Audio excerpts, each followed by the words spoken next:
Good morning, students. I hope you all are well. So, as in our previous classes, we have discussed about crop production and management. And little bit we have discussed that crop means when the same type of plant are grown on large scale, that is known as crop. And production, to grow crop on large scale to fulfill the needs of the present population. And management. Management means to manage all the process properly so that it does not affect the crop production. It does not lead to less production in crop, because we have to go through sustainable development. Means to fulfill the needs of present generation without foreclosing the option for future generation. So, little bit we have already discussed that crop means when a same type of plant,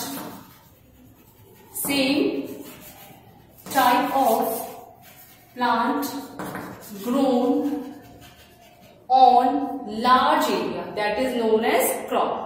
Similarly, if we grow the plant or vegetable, then vegetable crop. If we grow the oil yielding plant, then it will be oil yielding crop. If we grow the spice plant, then it will be known as spice crop. Okay, so there are, if we grow the plant of wheat or rice, then it is known as cereal crop. Similarly, if we grow pulses, then it will be a pulse crop. After that, we have discussed that types of cropping seasons. Types of cropping seasons in India. So we have already discussed that there are 3 cropping seasons in India, which are Rabi crop, Kharif crop and the Zaid crop. And we have already discussed and you have already read in your previous classes that Kharif crops are planted in the month of June and they are harvested in the month of September-October. Similarly, the Rabi crops are planted in the month of September-October and they are harvested in the month of April in the succeeding year. Then if we talk about Zaid crop, they are planted during the summer season and harvested in the about to rainy season, like watermelon, muskmelon, they all are the examples of Zaid crops. Then about basic practices of crop production. Basic practices of crop production include the various methods that we follow to crop production, in crop production. So first one is preparation of soil. This is the first method that we have to follow in crop production. The first one is, this also includes plowing, leveling and adding fertilizers and manures. So plowing means turning up the soil. Turning up the soil, by which the soil which is present on the upper region goes to the down region and the soil which is present in the lower region comes up to the upper region. And it is done with the help of plow. And traditional equipments which are used for plowing are wooden plow or the iron plow. Along with it, hoe is also used by the farmers which have a small scale of land. After this, leveling is done. Leveling is done with the help of a leveler.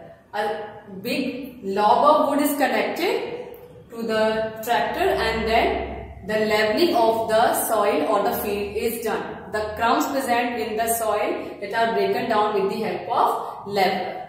After this, the fertilizers and manures are added to the soil.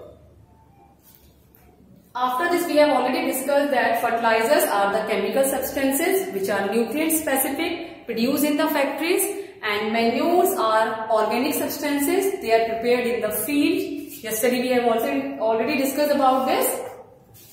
And second is selection and sowing of seeds. Selection and sowing of seed. First of all, we have to select the seeds which are disease resistant, pest resistant. Then we have to sow these seed in the field with the help of broadcast, with the help of seed drill. If broadcast means if we scatter the seeds, what will happen? The large amount of seeds will grow at same place. Then there will be competition for the nutrition. So what will happen? We use modern method, that is seed drill, so that the seeds get proper space to grow. Next is, the third is irrigation. After sowing of seeds, irrigation is followed. Irrigation means watering to the plants. What are the sources? The main source of irrigation is rain. Along with it, pond, well are also the sources of irrigation. So there are different methods which are used for irrigation. Drip irrigation, in which the water is supplied drop wise to the plant. Sprinkler, in which the horizontal pipes are there, on which vertical nozzles are there, like this. Horizontal pipes and vertical nozzle is there, rotating nozzle is there, that to provide the water to the plants in the form of rain. Furrow irrigation, in which the field is divided into ridges and grooves, like this. Plants are grows on the ridges and water is supplied to the groove area, so that the plants get water from the groove area. Next is basin irrigation. This method is helpful for the plants that require standing water, like rice. Next is D1 is weeding. First of all, we should know what is weed. Weed are the unwanted plants that grow with the main crop and compete for the nutrients, like Chenopodium, Amaranthus, wild oat. And for this, two methods are used, chemical method and the manual method. In chemical method, the chemicals are used to kill the weeds. And in manual method, the human itself remove the weeds by using the sickle. The next is crop protection. After weeding, it is necessary to protect the crop from the wild animals, from the insects, from the pest. So what will happen? So next is crop protection. We have to protect the crop from the wild animals, from the insect and from the pest also. For this, the fencing is done, the pesticides is sprayed into the field, okay, and scarecrows are also installed in the field to keep the birds away from the main crop. After this, when the crop ripens, it is to harvest the crops, to cut the crops, and for which harvesters are used. These are the equipments to harvest the crops. And then thrashing and winnowing is followed. Thrashing means to separate out the husk from the crop by beating the crops, and winnowing means the farmers that have a small land of field, they use air to separate out the chaff or the straw from the cereal crops. After this, storage. We have followed all the process properly, but if we do not store the crop properly, so it will leads to damage of the crops. So before storing the crops, it is necessary to sun dry them so that the moisture content will decrease, and they are stored in the silos, granaries and jute bags also. Okay. So after this, green revolution. Green revolution means a drastic increase in the crop production, and that will done. The father of green revolution is Dr. Anne Norman Borlaug. He was an American botanist. What he did? He prepared the seeds which are disease resistant. Okay. Then father of Indian green revolution is Dr. M.S. Swaminathan. He crossbreed the seeds which are produced by Dr. Anne Norman Borlaug and the weeds which are produced in India, and that will lead to great production in the crop, and that's why The process is known as Green Revolution. The two factors are followed during the time of Green Revolution. First one is expansion of farming areas. The farming land or the field are increased. Next is mixed farming is followed. Next is after this crop rotation. If we grow same type of crop on the same patch of land, that will lead to deficiency of nutrients in the soil. So crop rotation means different types of crops are grown on the same patch of land alternatively. Different crops grown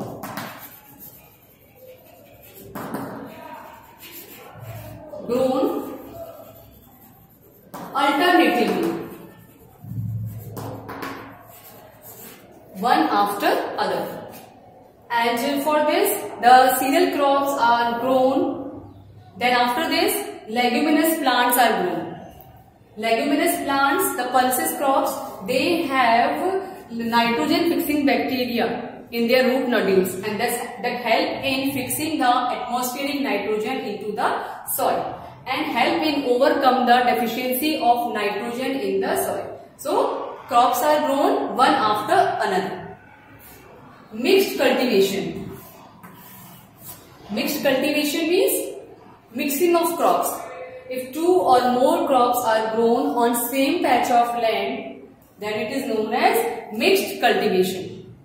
If on a one part what happens? The cereal crop is grown, and on the other area the leguminous plant is grown. So what will happen? The nutrients which are absorbed by the cereal crop will be replenished by the leguminous crop.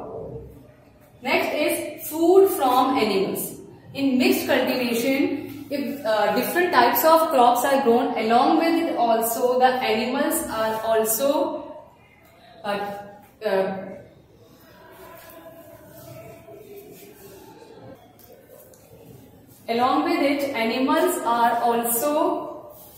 reared on the farmland to get the animal products from them, and we get a large number of products from the animals like milk, meat, honey, egg, etc.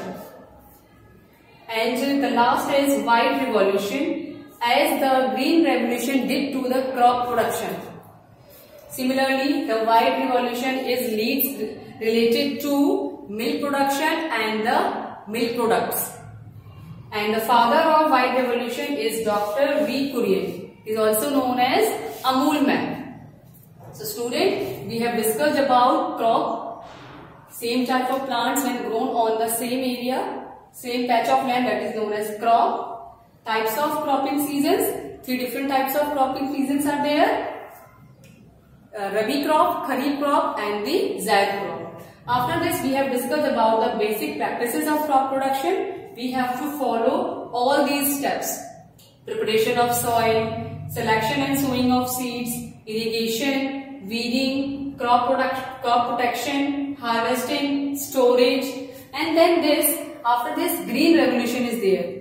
That is the drastic increase in the crop production. And the father of green revolution in India is known as Dr. M.S. Swaminathan. And the factors that leads to green revolution are expansion of farming areas and mixed farming.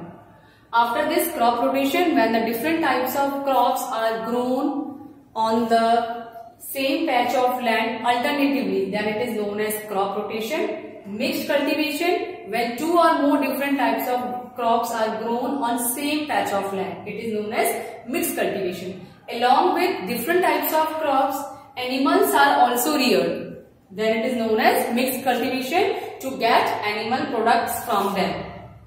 And white revolution, it is related to the increase in production of milk and milk products. And the father of white revolution is Dr. V. Kurian. So student, this is all about your chapter. That's all for today. Thank you and have a nice day.